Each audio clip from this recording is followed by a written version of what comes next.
প্রধানমন্ত্রী থাকাকালীন ক্ষমতার অপব্যবহার করে প্লট জালিয়াতি মামলায় ঢাকা মহানগর দায়রা জজ আদালত থেকে আজ রায় ঘোষণা হচ্ছে শেখ হাসিনা এবং তার পরিবারের সদস্যদের বিরুদ্ধে। ইতিমধ্যে শেখ হাসিনার রায় সম্পর্কে আমরা জেনেছি।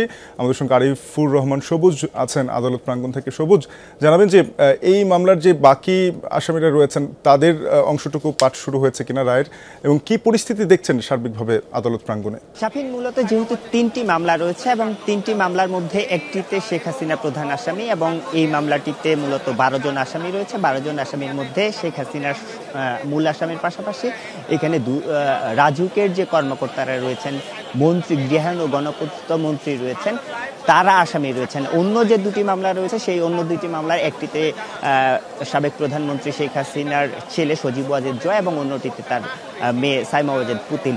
এই দুটি মামলার অর্থাৎ ৩টি মামলাতেই যেহেতু শেখ হাসিনা আসামি, সেই হিসেবে এই শেখ হাসিনার পার্টের যে অংশটি, তার যে অনিয়ম করার যে জায়গাটি, সেই জায়গাটির যে রায়ের অংশটুকু, সেই অংশটুকু পড়া শেষ হয়ে গেছে এবং সেটি আপনারা ইতিমধ্যে সবাই জেনে গিয়েছেন যে ৩ মামলাতেই তাকে 7 বছর করে কারাদণ্ড দেওয়া হয়েছে।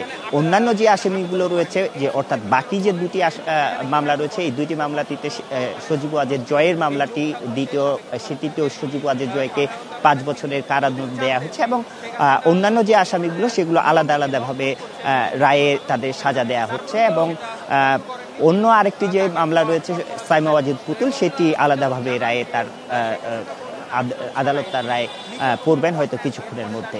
সেক্ষেত্রে এখানে মূলত মূল যে জায়গাটি, অর্থাৎ আদালত তার পর্যবেক্ষণে যে জায়গাটি বলেছেন যে ক্ষমতার সর্বোচ্চ পর্যায়ে থেকে তিনি যে অনিয়মটি করেছেন বা একটি প্লটের জন্য যে অনিয়মের আশ্রয় নিয়েছেন, সেটি একেবারেই দুঃখজনক এবং তিনি শুধু একবার নয়, দুইবার তার হলফনামায় মিথ্যা তথ্য দিয়েছেন। অর্থাৎ তার নামে, তার স্বামীর নামে যে আগে প্লট বরাদ্দ হয়েছিল সেটিও রাজুকের, সুধা সদনের যে প্লটটি রয়েছে সেটিও রাজুক থেকে বরাদ্দ দেওয়া হয়েছিল। প্রথমবার যেই হলফনামা দেওয়া হয়েছে সেখানে তিনি তার কোনো সম্পদের কথাই আসলে উল্লেখ করেননি এবং দ্বিতীয় দফায়ও আসলে সেটি সংশোধন করা হয়নি বা কোনো তথ্য দেওয়া হয়নি সম্পদের। সেখানে স্বামীর সম্পদের তথ্য দেওয়া হয়নি, ছেলে মেয়েদের সম্পদের তথ্য দেওয়া হয়নি। সেক্ষেত্রে এটি ঘোরতর অনিয়ম এবং জাল হলফনামা দেওয়া হয়েছে।